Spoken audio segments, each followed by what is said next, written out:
Hello, everybody across the country, and welcome to Las Vegas. Las Vegas, let's hear it.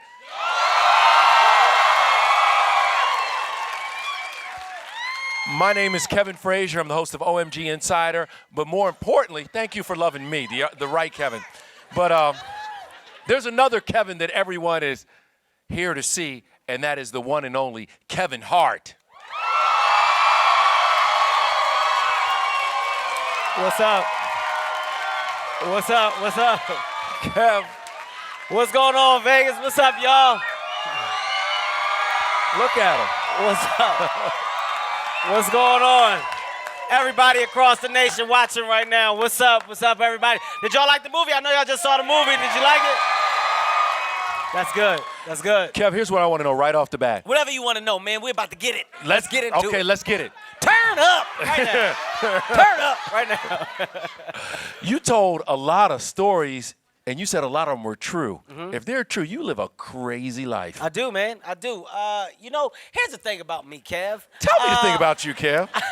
I'm an open book, man. I think that's the beauty of my stand-up. You know, I put it all out there, whether it's positive or negative. I put it out there for my fans to hear. Like that's my therapy. You know, I don't like to keep stuff locked in. Like on Laugh at My Pain, I talked about some dark stuff. I talked about my dad being on drugs. I talked about my mom passing away.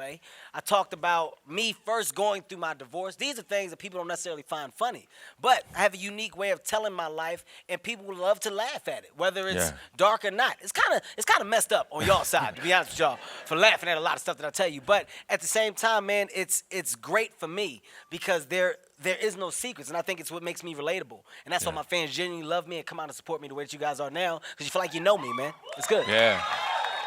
You talk about your fans knowing you. How wild was it to go around the world and sell out in stadiums around the world?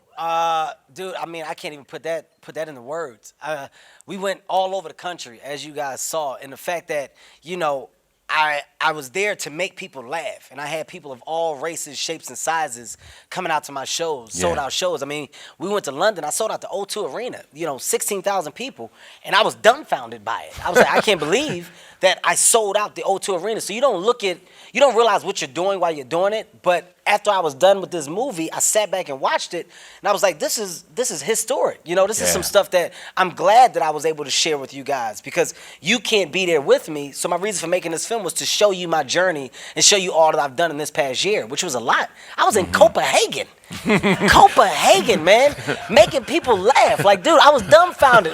We were in one country, and the girl came up to me after the show, and she was speaking a different language. And at the end of it, she was like, "Fire on these bitches." And I said, like she couldn't speak English, but then she said that to me. I was like, this is crazy. So, dude, it's the gift of laughter. That's the one thing that I feel like everybody does. No matter who you are, we all like to laugh. And the fact that I can be universal and give that gift. Dude, it's the best feeling in the world. You have no idea how good I feel. I'm in a great mood today. You are in a great right now, man.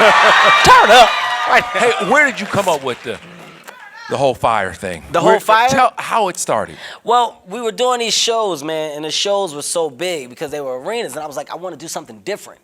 There needs to be a bigger representation of who I am at this show. I don't just want to walk out on stage and grab the microphone. I want it to be somewhat like a rock and roll concert, but I'm doing comedy. So I was talking to my friend Matt, and Matt was like, dude, you should get fire on stage. After every joke, you should say, boom, fire. And I was like, yo, why are you playing around? That's a good idea. He's like, no, I was just joking. I said, no, I'm very serious. I'm gonna do it. I'm gonna go and I'm gonna get fired. So we tried it. We tried it in one city, and I forgot that I had one there. I almost burnt myself.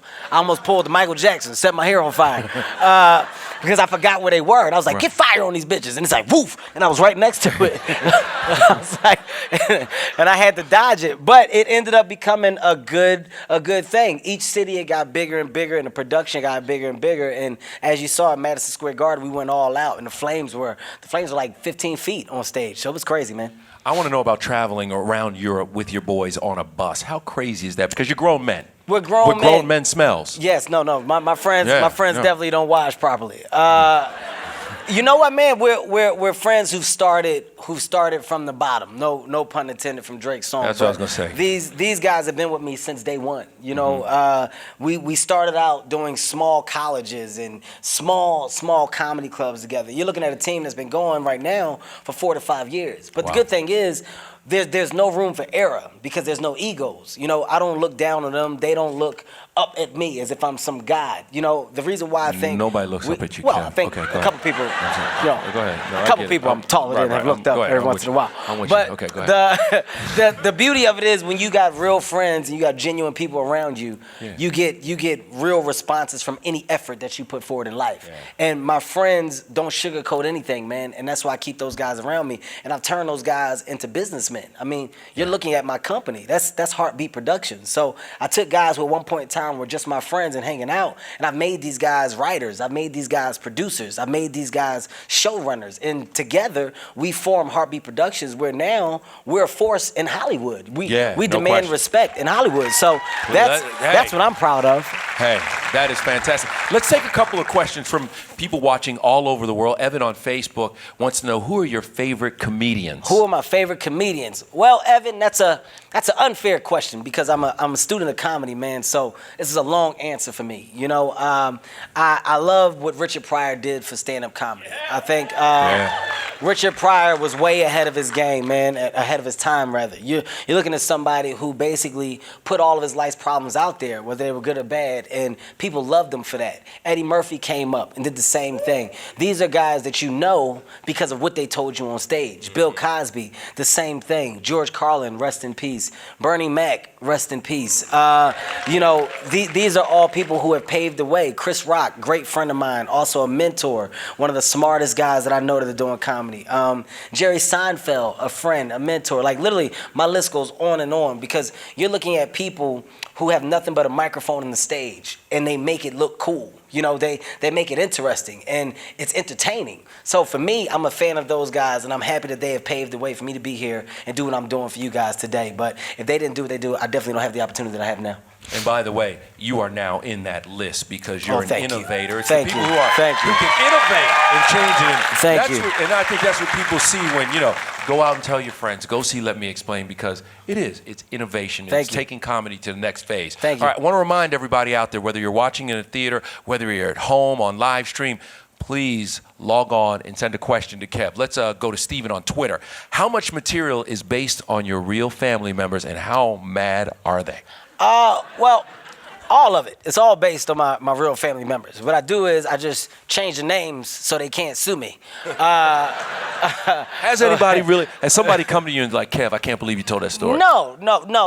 Nobody's scared. Here's the thing. It's all personal. So even though I'm talking about my family, it's me talking about myself in that situation. I don't make anybody look horrible. I don't disrespect any of my family members, but I'm talking about what they did and my response to what they did. So it's pretty much it's all self-involved. You know. Wait a minute. My dad got mad though. My dad definitely got mad at me. He called me a little bitch. You little bitch, you out here telling my business, man? What are you talking about, Dad? Everybody knew you was on that shit. I don't give a damn. My dad got mad. My dad definitely got mad for a second. What about the girl in the trunk? I'm sure some of her friends are like, girl, he told the trunk story. Well, you know, that's the ability of changing names, you know.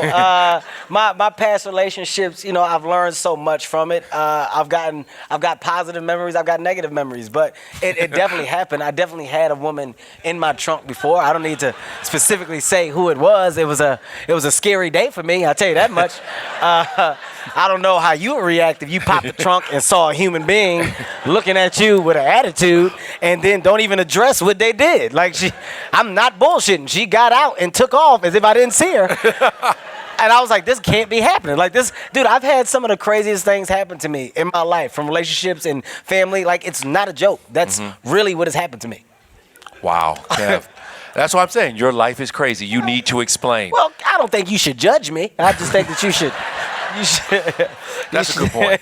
I won't judge you, but I will ask you that, you know, Let Me Explain comes out, and you know it's gonna be in nationwide in AMC theaters. And what does that mean to you that you're opening a movie wide? Because people don't sometimes understand that there's limited release and there's wide release, and this is a wide release of a movie. Dude, I mean, it means to have the ability to do it is unreal. all I'm doing is paying homage to Eddie Murphy right now. I mean, you got to think in the 80s, Eddie Murphy was the rock star of comedy. You know, at the young age of 24, Eddie Murphy had Raw out in theaters, and it's what people wanted to see. Within our time and our generation, people weren't really putting out stand-up comedy films theatrically. Everything was on Comedy Central or on HBO, and they were HBO specials, and that's what people have become accustomed to. Oh, I'm gonna sit home and watch it. So, you know, in talking with my business partners and my friends in my company, we said we want to do bigger, we want to be better, we want to constantly elevate.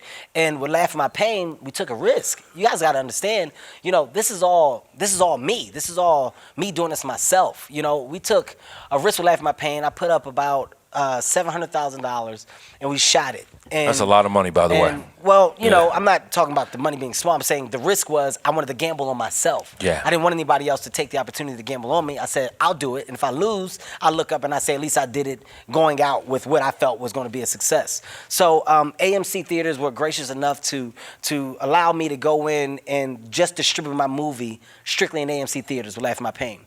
We put it in 95 theaters. Understand this, people. 95 theaters, okay? We did $2 million opening weekend on 95 theaters, and we wound up doing $8 million total on 190 theaters. Now, keep in mind, set records. Yeah. Movies come out. Movies are in 1,000 screens, 2,000, 3,000. We did $8 million on almost 200 screens, which is unheard of. So some people would take that and go, thank you. Some people would take that and some people would say, wow, I'm content. I've done it. I'm happy.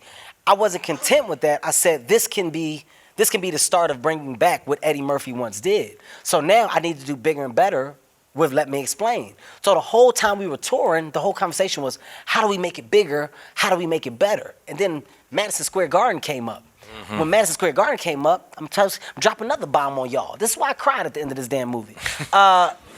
You got Eddie Murphy, you got Chris Rock, you got Andrew Dice Clay, you have Dane Cook. I'm missing one, George Carlin. Those are the 5 people who have sold out Madison Square Garden. I performed at Madison Square Garden. I sold out 2 fucking shows at Madison Square Garden.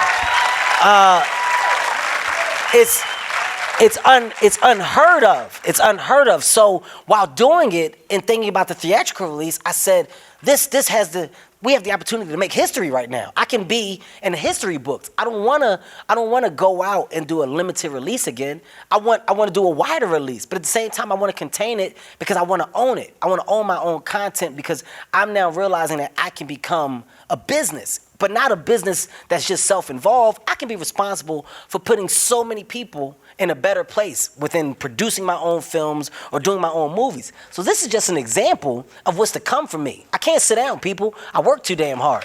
So I do. It's the truth. Yeah. So when you talk about a nationwide release right now, the fact that I have posters up all over and it's me doing a concert film. You guys got to really think about this. It hasn't been done, man. So when you see me tweeting and I'm talking about making history, groundbreaking, summer takeover, in my mind, that's really what I believe. I believe that I can be in history books. So when I'm 75 years old and my kids look at it, they say, wow, yo, Dad was turned up. Dad was killing the damn game, man. That's the overall goal for me. That's why I put so much into it, man. Blood, sweat, and tears is into this right now. Speaking of playing the big venues, like you just mentioned, Lauren has a question from Twitter. She said the movie was just as great as seeing you live. Were you really nervous before you did the big shows? Yeah. I almost shit on myself before Madison Square Garden. I'm very serious. Like right before we started, my stomach, like literally as I was going up the lift, it was like, hey man, I want to come out. And I was like, you got to hold that. The first 10 minutes of my show, I had gas. I was farting up a storm the first 10 minutes of my show. So yes, I definitely was nervous, man. You know, all the cameras were on. It was put up a shut up time. You know, there was no room for error. You can't have a bad show. You done spent all this money on production, so you had to bring it. So there was a big relief of fresh air once I was done, and people were standing up because I was so damn nervous, man. No wonder those flames were so big. Yeah, I definitely helped. I definitely helped those flames. All right, here's Steve from Facebook. Do you prefer performing in a stand-up show or acting in movies? I'm a comedian. I'm a comedian first. I don't get the opportunity to do all these movies if I didn't have success as a stand-up comedian. So with that being said, the movies can come and go. Being a comedian, you know, your fans are with you forever. As long as you decide to tell jokes, they're gonna come out and support you. So I don't ever see myself turning my back on stand-up comedy. I'm gonna do it until I'm probably 60, 70 years old because I genuinely love to do it. So the movies will always have a second seat to stand-up comedy. How did you choose the material for Let Me Explain? And is there stuff you left like on the cutting room floor that you might have wanted in? There were some jokes that I took out that I'm going to save for the next hour that I'm working on now. But Let Me Explain. I really felt like I had to say certain things because when you're in entertainment, it's very easy for the public eye to develop an opinion of who you are. And with that opinion they develop, they take it and run with it. I heard that you was doing this. Yeah, he is doing that. He ain't shit. You know this. You know what else I heard? Everybody takes stuff and runs with it. The beauty of being a comedian is I can address whatever I want to address. So everything that I've heard, everything that people have talked about, I said, you know what? I'm going to address it. And I built this whole hour around me talking about what people have said about me and being open and honest about it. You know, you want to know about my divorce and you want to judge it? Here's what it is out of my mouth. So now you have no room to make things up or say what you thought it was. You want to know about me as a father? Here it is. Here's what I'm doing as a dad. You want to know about me dating and how I feel about dating? Here it is, right in your face. Am I a bitch? Yes. Here's why. Like this is me saying it, so you don't have to judge. Right now, you know, you hear it out my mouth. So when people see me, there's no room for error. Like I've told you everything. So rumors shouldn't exist when it comes to me because you know that I'm gonna address it firsthand. As soon as you get a chance, and it'll be on Facebook. Chance. Yes. All right. Here's another message from Facebook. What? That was a guy. Thank you, man. That was a guy. Took a lot of balls to do that right there. Took a lot of balls. I'm just saying. To do what he just did right there. Love you, man! he just started crying, pass out, fall down the middle of the screen. Is his girl looking at him funny now? All right, another question from Facebook. This is from Kim. What is your favorite childhood memory, and how did it help shape your career? My favorite childhood memory. You know the joke that I tell about Miss Green? About me cussing and my mom. That's a true story, man. This is a true story. I didn't cuss that long, but my mom, this is like probably one of the funniest days of my life as a child. So I come home and, you know, my mom, of course, got the report of what I did at school and she's disciplining me. And my mom beats the shit out of me. Like, I can't believe you was cussing like that. You don't cuss. I didn't tell you to cuss all them times. You do what you're told. Beat the mess out of me, right? And while she was whooping me, I was like, shit. Why she hit me? I was like, shit. I told you stop cussing. And she stopped and started laughing. And because I cussed, it stopped my whooping. Like, that to me was the funniest moment ever because my mom broke. I've never seen my mom broke, but that belt hurt so bad. I made eye contact. I was like, shit. Like, right. She started laughing. And stopped whooping me. So that's my favorite childhood memory. Man, everything's so damn funny. Let's go to Tony from Facebook because there are folks in Philly. So he has a Phillies question. Philly question. Philadelphia, born and raised. Pats or Geno's? And that's a steak sub question for those of you who don't know. Pats or Geno's? That's a good question, Tony. I'm going to throw you one better. Max's. So Pats and Geno's, I'm gonna deny both of them. I'm gonna go to the hood at Broadnary where they don't wash the goddamn grease plate. So you got grease from 20 years that's going on your cheesesteak. That's what you want. You want a dirty steak. Forget the clean steak. You need that dirty cheesesteak. Max's, Broadnary. That's where I'm gonna go. Woo. And you wonder why your stomach felt funny in Madison Square Garden. All right, this is Jessica on Twitter. And this is a good question. Mm-hmm. What is your hobby? What is my hobby? Jessica, my hobby is being a dad. Because I do so much and I work so much. My time with my kids is like no other. Like I can't even express the love that I have for my kids. So my hobby is giving them what I never had the chance to have, giving them the opportunities that I never had a chance to have, making them experience the things that I couldn't experience as a child, beyond education, from travel, from understanding life, from understanding their dad and hard work. That's my hobby. My hobby is making sure my kids have a good head on their shoulders. That's awesome. From start to finish. Have you ever had to whip your children and they curse back at you? I know. Yo, be honest, I've never had to hit my kids. I almost hit my daughter once, and she started crying, and I had to leave out the room because I cried. It was one time because she stole something from school. She kept coming home with these toys, and I said, those aren't your toys, Heaven. Where are you getting these toys? And she was like, I'm borrowing them from school. And I was like, don't do that. That's stealing. You can't do that. That's called stealing. She was like, but I'm borrowing them. I said, no. I said, don't come home with another toy from school. If you do, you're going to get a spanking. And the next day, I'm going through a book bag, and she bought another toy. And I just told her, don't bring this damn toy home.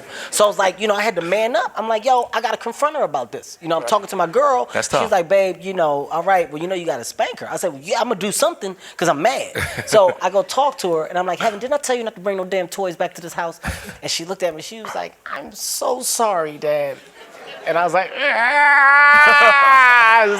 I walked out the room. I couldn't do it. I've never had to hit them, man. I got 2 beautiful babies. They're good. They're good kids. That is awesome. Hey, if you were not a comedian, what would you be doing? If I was not a comedian, what would I be doing? Probably somewhere modeling underwear because of this amazing body that I have. No, man, I don't know. I was in love with sneakers at one point in time in my life. I was a sneaker salesman, and I was really, really involved in knowing all there was to know about a sneaker. So I'd probably be working for a major sneaker company somewhere, developing shoes or engineering sneakers, something to that effect, probably. Kev, David Beckham did the whole underwear statue thing. Would you think of coming out with the Kevin Hart line of underwear? I thought about it. Here's the thing. We're only going to make smalls. I think that's what that's what would set me back. We wouldn't have any other sizes. It would be all smalls. That's it. Tiny underwear. How tough was it putting this movie together? The edits, everything. How long did that take, and what was that like, the process of putting it together? You're looking at about 7 months right now. You're looking at 7 months of editing, going back and forth with music, with transition, the segues from getting me out of the country, going back to the show. You're looking at rooms, like hours of just in-room conversations and looking at the movie. Like, there was one point where I watched the movie so much, I was questioning if it was funny because I wasn't laughing. I was like, dude, I don't think it's funny. They're going to hate it. We got to go redo the whole thing. I just don't know. I don't know what's going to happen. So I had to step away from it for a while and then go back with fresh eyes each time because the process is so long. Like, when you with something from the ground up, you want it to be perfect. And with me, I wanted this to be perfect. This is a great representation of where I am in my stand-up comedy career to date. And I feel like I'm stronger and quicker and faster than I ever was when it comes to telling jokes. So I wanted to make sure that the movie showed that. And, for you guys watching now on screen, the goal was for it to seem like it's live. I wanted it to seem like you're actually at the show. That's why it's a lot of close-ups and my faces, and I'm animated, and there's so much going on, because I didn't want you guys to ever lose interest while watching it in the theater. I want you to feel entertained throughout the whole thing. So that was the goal. That took a long time, man. And I think you all were entertained, weren't you? Thank you. It was worth all the work. What time is it? Because I got to get to work right now. You filming? By the way, like you're filming, too. right? Yeah. You're filming right now. Yeah. You actually left filming to come here. 7:36. Oh God, I'm gonna be late. Can we take one, Kev? Let's take another question. Okay? Let's take another question. Let's take. Olivia on Facebook wants to know: would you ever be interested in a dramatic role? And if so, what kind of role? And she spelled it role R-O-L-L, but no, it's she okay. definitely We know what she spelled meant. role wrong. We know what she meant. We know what she meant. It's okay. Olivia, we love you. No, that's but that definitely, Facebook spelling is a monster. That's isn't a it? community college education right there. I know what that is. It's okay. I'm a product of community college myself. 2 weeks. I failed the test. I dropped out. Y'all laughing. I'm dead serious. I was doing it for 2 weeks. I said, this is bullshit. I'm not going to do this. Would I be interested in doing drama? Of course. I'm a person who welcomes challenges in my career. Right now, I'm enjoying stand-up comedy. I have so many movies coming out this year in which I'm being funny that, there's going to be a point where I want to give another side. But I think right now, all my fans are enjoying me being funny, so I don't want to cut that ride short and try to do something else before I'm done with this. So I'm going to stick with comedy for a minute. Yeah. All right. Kevin does have to get back to work, really. I do. There's a lot of people that. waiting right now. What about a new Kings of Comedy tour? Here's the thing. Here's my opinion on that. I feel like when something's great, you can't redo it. You know, the Kings of Comedy, they made history with that tour. You know, putting Steve Harvey, Cedric the Entertainer, D.L. Hewley, Bernie Mac together was genius. Those men accomplished so many things. I think it's disrespectful to Bernie Mac to try to bring that back because Bernie Mac isn't here. So we have a King of Comedy that's resting in peace right now. So me personally, I wouldn't partake in that because I think that those men stand on the pedestal alone for what they accomplished that year. I think right now I'm trying to build my own pedestal as an individual and accomplish certain things myself. So I'm going to stay on this Kevin Hart path and not stray away for a minute. And by the way, I think everybody loves that Kevin Hart path. It's been the right path so far. Everybody, let's thank Kevin for coming out today. Thank you. And hanging with you. Thank you. Hey, right now, you all have seen Let Me Explain. Jump on Twitter. Tell a friend to tell a friend. July 3rd. Help me make history, people. I love you guys for your support. I mean that.